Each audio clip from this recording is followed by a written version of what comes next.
Hi friends, welcome to my YouTube channel Students Week Point. Today I am going to explain you about Science Chapter Class 6 Chapter 3 Fiber to Fabric. ठीक है, ये जो इसका जो meaning है ये बहुत डिफरेंट है, इसलिए जब थोड़ा सा चैप्टर हो जाएगा धीरे धीरे जब हम प्रोसेस के बारे में पढ़ने लगेंगे तब आपको पता चल जाएगा कि what is fibre and how this conversion is from fiber to fabric takes place and what is fabric. Okay, तो सबसे पहले हम बात करते हैं यहाँ पर क्लोथिंग मटेरियल, जो क्लोथिंग का जो मटेरियल है उसके हिस्ट्री के बारे में. ठीक है, जैसे कि आप सभी को पता है हम कपड़े क्यों पहनते हैं. हम अपनी बॉडीज़ को प्रोटेक्ट करने के लिए पहनते हैं बहुत सारी चीज़ों से, जैसे कि वेदर, ठीक है, कि वो ठंडा है या ज़्यादा गर्म है, ठीक है, स्ट्रॉन्ग सनलाइट है या फिर बहुत ज़्यादा ठंडी है, ठीक है, या फिर बारिश है. वेदर से हम प्रोटेक्ट करने के लिए क्लोथ्स पहनते हैं, या फिर हम इंसेक्ट से प्रोटेक्ट होने के लिए क्लोथ्स पहनते हैं, या फिर अगर हमें स्मार्ट दिखना है तो उसके लिए भी हम क्या पहनते हैं, क्लोथ्स पहनते हैं. तो there are many reasons that we wear clothes. ठीक है, और इसीलिए हम चाहते हैं कि हम क्लोथ्स पहने according to the latest fashion. जो फैशन आजकल के टाइम में चल रहा है उस फैशन के अकॉर्डिंग हम क्या पहने, क्लोथ्स पहने. ठीक है, और अलग अलग रीजन्स, जैसे वर्ल्ड के अलग अलग रीजन्स में अलग अलग टाइप्स के अलग अलग काइंड्स के क्लोथ्स पहने जाते हैं. ठीक है, और जो जिस तरीके के जो कपड़े पहने जाते हैं ना वो डिपेंड करता है कि उस प्लेस का क्लाइमेट कैसे है. ठंडा है तो वूलन कपड़े पहनेंगे, गर्म है तो समर है तो समर क्लोथ्स पहनेंगे. तो according to the climate, according to the weather of that place हम जो है वो क्लोथ्स पहनते हैं. एंड ट्रेडिशनल क्लोथ्स जो होते हैं जो हमारे कंट्री में पहने जाते हैं वो वेरी करते हैं रीजन टू रीजन. जैसे असम में अलग टाइप का क्लोथ आएगा, ठीक है, बिहार, बंगाल, जैसे according to the state, according to the tradition clothes पहने जाते हैं. ठीक है, अब बात आती है क्लोथ की इन्वेंटिंग. जो क्लोथ इन्वेंट हुआ था वो 50 से 1000 से लेकर 1 लाख साल पहले के बीच का जो टाइम है उसमें क्या क्लोथिंग इन्वेंट हुई थी. ठीक है, और जो स्टिचिंग नीडल्स थी, स्टिचिंग नीडल्स क्या होती है, सुइयाँ, वो किससे बनती थी, बोन से, हड्डियों से. और इवोरी क्या होते हैं, जो वाइट सब्सटेंस होते हैं ना, हाथी के दांत, ठीक है, हाथी दंत, वो होता है आपका इवोरी. जो वाइट सब्सटेंस उसके ऊपर होता है दैट्स कॉल्ड इवोरी. और स्टिचिंग नीडल्स इवोरी और बोन से बनाई जाती थी. तब 30,000 साल पहले की बात है. ठीक है, जो ये कहाँ पर डिस्कवर्ड हुई थी, रशिया में. क्या, स्टिचिंग नीडल्स. ठीक है, और जो पहले के टाइम में, अब जब ये क्लोथ इन्वेंट नहीं हुआ था तो पहले के टाइम में बॉडी तो कवर करनी थी, क्योंकि क्लाइमेट से प्रोटेक्ट होने के लिए, इंसेक्ट से प्रोटेक्ट होने के लिए बॉडी से कवर करनी थी. तो उसके लिए क्या करते थे पीपल, एनिमल की स्किन्स यूज़ करते थे. कब, कोल्ड वेदर में. ठीक है, जब वेदर बहुत ज़्यादा कोल्ड होता था तब स्किन्स यूज़ करते थे एनिमल्स की. ठीक है, और या फिर बाग से, लीव्स से और ग्रासेस से वार्मर रीजन्स में ये सब यूज़ होता था.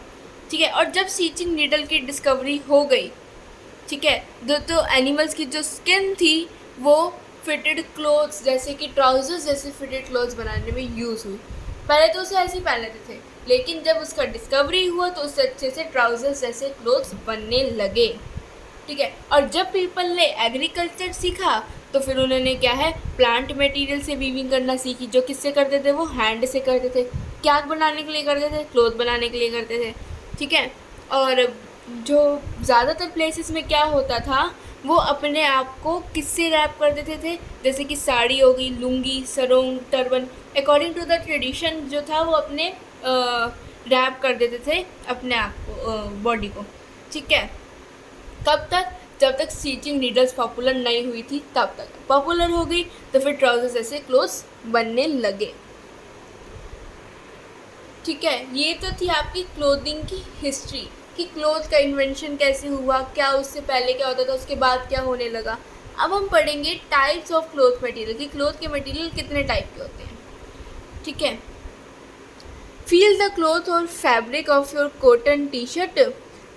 जैसे देखो आप जो भी पहनते हो उसका फैब्रिक को फील करो. जैसे कि यहाँ पर इमेजेस दी हुई है, कॉटन फैब्रिक कैसा होता है, सिल्क कैसे होता है और वूल कैसा होता है. जब आप उसे टच करोगे ना, तो अगर आपको कपड़ा लाइट और स्मूथ होगा, इट मीन्स वो कौन सा कपड़ा है, कॉटन का कपड़ा है। ठीक है, जो वूल होता है वो फ्लफ़ी होता है, अगर दिख रहा है आपको फ्लफ़ी, दैट मीन्स वो वूल है। ठीक है, और जो सिल्क होता है ना, the main property of silk that is it is lustrous in appearance. Lustrous means shiny in appearance, और सिल्क की अपीयरेंस कैसे होती है, स्मूथ और शाइनी होती है। जो इसकी शाइनी प्रॉपर्टी है ना, ये सिल्क को सबसे ज़्यादा डिफरेंट बनाती है। ठीक है, तो उससे हमें पता चल जाता है कि कौन सा कपड़ा है सिल्क का। तो हर एक क्लोथ के जो मिट्टी काइंड है ना, उसकी एक अलग अलग अपीयरेंस है, उसका एक अलग अलग फील है। ठीक है, cotton, wool, silk and synthetic clothes are the four main materials from which clothes are made today.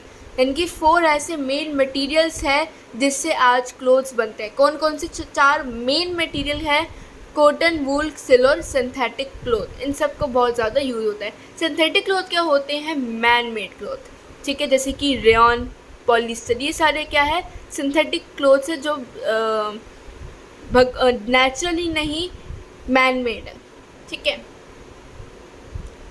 और जो सिंथेटिक मटेरियल जो होता है ना, उसे हम ऐसे नहीं पहन सकते, प्योर सिंथेटिक हम नहीं पहन सकते, क्योंकि उससे स्वेटिंग बहुत ज़्यादा होती है। ठीक है, एयर पास नहीं होती, इसलिए हम जो सिंथेटिक मटेरियल है उसमें कॉटन या फिर वूल जैसे नेचुरल फाइबर को मिक्स करते हैं, तब जाकर ये पहने जाते हैं। ठीक है, अब बात आती है फाइबर। जब हम अब मेन आ जाते हैं हम चैप्टर के नेम पे, जो था हमारा फाइबर टू फैब्रिक। अब ये जो पैराग्राफ पढ़ने जा रहे हैं फाइबर, इससे हमें पता चलेगा कि चैप्टर का मीनिंग क्या है, इसमें कंसेप्ट क्या आएगा। ठीक है, तो जो धागा है, जैसे कि स्टिचिंग के वक्त धागा यूज़ होता है, मोस्ट प्रोबेबली क्या, सभी नहीं वो धागे देखे होते हैं। जो धागा होता है ना, वो होता है यान। क्या होता है वो, यान होता है। जो आप थ्रेड बोलते हो ना, जिसे थ्रेड, वो उसे साइंस लैंग्वेज में यान बोला जाता है। ठीक है, अब जब वो धागा सुई में डलता है ना, तो उसके ऐसे हिस्से जो है वो डिवाइड हो जाते हैं, मतलब बहुत सारा फैल जाता है वो, या फिर उसमें से भी और अलग अलग धागे निकल आते हैं। ठीक है, और उसमें से जो अलग अलग धागे निकलते हैं ना, वो होता है आपके फाइबर। ठीक है, जो छोटे छोटे अलग अलग धागे निकल रहे हैं, जो फैल जाते हैं एक धागा, ये सारा होता है फाइबर। और जब ये जुड़कर एक सिंगल धागा बनाता है, that is called thread. In science you से यान। यही बात इस एक्टिविटी में बोली गई है। एक्टिविटी 3 में cut out a small pieces of from cotton fabric using scissors. Can you see loose thread और यान। यान को ही क्या बोला जाता है, नॉर्मल थ्रेड। ठीक है, at the edges. Put a few out of them, मतलब उसमें से कुछ निकालो। अब आप ये चीज़ नोटिस कर लो कि जो क्लॉथ है ना, वो ऐसी बहुत सारी थ्रेड्स से मिलकर बना है। जैसे जो क्लॉथ आप पहनते हो किससे, धागों से ही तो बना है। इसमें यही बात करी हुई है कि नोटिस करो कि एक क्लॉथ बहुत सारी थ्रेड से मिलकर बना है। ये तो एक कॉमन बात थी। ठीक है, अब उस जो थ्रेड है ना, उसके एक एंड को प्रेस करो अपने थंब से। ठीक है, और उसके दूसरे एंड को और उसको क्या करो, स्क्रैच करो, किससे, नेल से। तो क्या जो यार्न है वो क्या होगा, थिन स्ट्रैंड्स में स्प्लिट हो जाएगा, यानी उसमें ऐसे ऐसे बहुत सारे थिन स्ट्रैंड्स निकल आएंगे। ठीक है, और उस स्ट्रैंड्स को आप किससे देखो, मैग्नीफाइंग ग्लास से देखो। और जब आप फिर उसको देख पाओगे उस थिन स्ट्रैंड्स को, और वो जो थिन थैंड्स होते हैं ना, वो उससे भी थिन स्ट्रैंड्स से बनते हैं, जिसे हम क्या कहते हैं, फाइबर कहते हैं। यानी कि फाइबर एक बहुत ही स्मॉल कह सकते हो कि बहुत स्मॉल होता है। You can see it with the magnifying glass. ठीक है, उस फाइबर, जो बहुत सारे फाइबर मिल जाते हैं तो यार्न बनाते हैं। और आप खुद देखते हो जब थ्रेड कितना पतला होता है तो यार्न कितना पतला होता है, तो फाइबर कितना पतला होगा। ठीक है, फिर ये यार्न आपका बन गया, थ्रेड बन गया। उसके बाद उस थ्रेड से क्या बनेगा, आपका क्लॉथ बनेगा। और जो क्लॉथ आपका जो बनता है ना, एट द एंड जिस थ्रेड से आपका जो क्लॉथ बनता है, उस क्लॉथ को हम बोलते हैं फैब्रिक। तो अब इस चैप्टर में जो है चैप्टर फाइबर टू फैब्रिक, इसमें हम इसी चीज़ की प्रोसेस को डिटेल में पढ़ेंगे कि कैसे फाइबर से लेकर फैब्रिक में कन्वर्जन होता है। ठीक है, अब आपने ये चीज़ तो पढ़ ली कि फैब्रिक किससे बनते हैं, यान से बनते हैं, और यान किससे बनता है, फाइबर से बनता है। ठीक है, एक बार फिर से देख लो, फाइबर से यान बनेगा, यान से फैब्रिक बनेगा। थर्स दिस प्रोसेस जो है इस प्रोसेस को जो मतलब जो इसी से ही नेमिंग आई है, कॉन्सेप्ट जो है इस चैप्टर का वो इसी पर ही बेस है, that how the change occurs from fibre to fabric. ठीक है, अब फाइबर भी आपके टू काइंड्स के होते हैं, that are natural and synthetic. जो हमने पढ़े थे ना, synthetic cotton wool silk. Cotton wool silk तो है आपके नेचुरल, जो नेचुरली नेचर से ऑब्टेन किए जाते हैं, और सिंथेटिक के होते हैं मैन मेड। ये तो मैंने आपको बता ही दिया था। ठीक है, नेचुरल फाइबर्स आर ऑब्टेन इधर from plants, for example cotton and jute, और from animals, for example wool and silk. Cotton से जो कॉटन और जूट है, ये जो नेचुरल फाइबर हैं ये किससे ऑब्टेन होते हैं, प्लांट से होते हैं। और वूल और सिल्क जो आप नेचुरल फाइबर पढ़ते हो वो किससे ऑब्टेन होते हैं, एनिमल से ऑब्टेन होते हैं। ठीक है, यानी कि जो नेचुरल फाइबर का जो सोर्स है ना वो क्या है, प्लांट्स और एनिमल्स। ठीक है, अब जो सिंथेटिक फाइबर होते हैं ये अदर मटेरियल से बनते हैं। सबसे ज़्यादा इन्हें बनाने के लिए किसका यूज़ होता है, पेट्रोलियम का यूज़ होता है। ठीक है, और जो लेदर और फ़र जो देखते हो आप, जैसे डेनिम की जैकेट में आपने फ़र देखा होगा, या और किसी चीज़ में फ़र देखा होगा, या फिर लेदर के आपने बेल्ट्स देखी होंगी, शूज़ देखे होंगे, इसे फाइबर नहीं कहते। ठीक है, ये इन्हें फाइबर में काउंट नहीं किया जाता।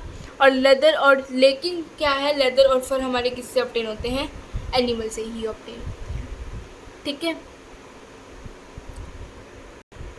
ठीक है, तो ये तो था मेन हमारा बेसिक जो हमने आज की वीडियो में डिस्कस किया। अब जो यहाँ पे जो चार दिए हुए हैं टाइप्स, कौन कौन से, वूल, सिल्क, सिंथेटिक क्लोथ्स और कॉटन, इनके बारे में अब आगे डिटेलिंग दी हुई है, जो कि मैं नेक्स्ट वीडियो में आपके साथ शेयर करूँगी जिसकी डिटेलिंग।